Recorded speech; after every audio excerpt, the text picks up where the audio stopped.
Kaixo, nire supertxiki eta superfamilia, zer modu zaudete. Itzialde Zabal naiz, aurre mentorea, psikopedagogoa, reiki eta heziketa fisikoko irakaslea.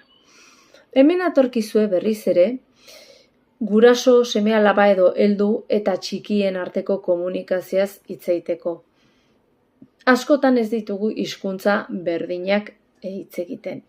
Hemen nire kuadernoan beste adibide batzuk apuntatu ditut. Horrela gurasoak eta umeak etortzen zaizkidanean.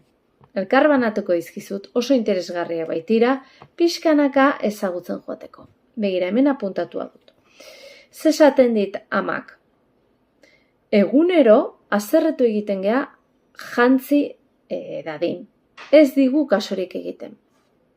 Eta, semeari galdetzen esaten dit. Badakizu, aitatxo eta matxo beti diskutitzen ari dira. Bananduko direla uste duzu?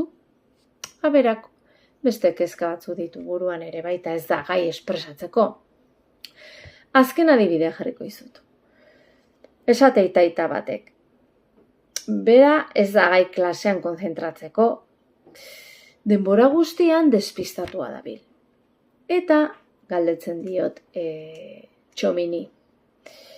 Nere hamsterra hil zen, ni ere hilko naiz? Pues begira, zertan dabilen bakoitzaren burua. Honekin zesan nahi dut, pixkanaka jakin behar degula beraien hizkuntza hitz egiten eta ulertzen batez ere.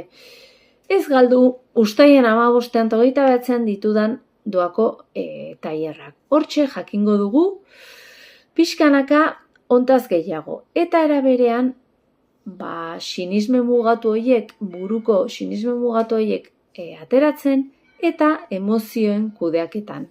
Ez galdu favorez.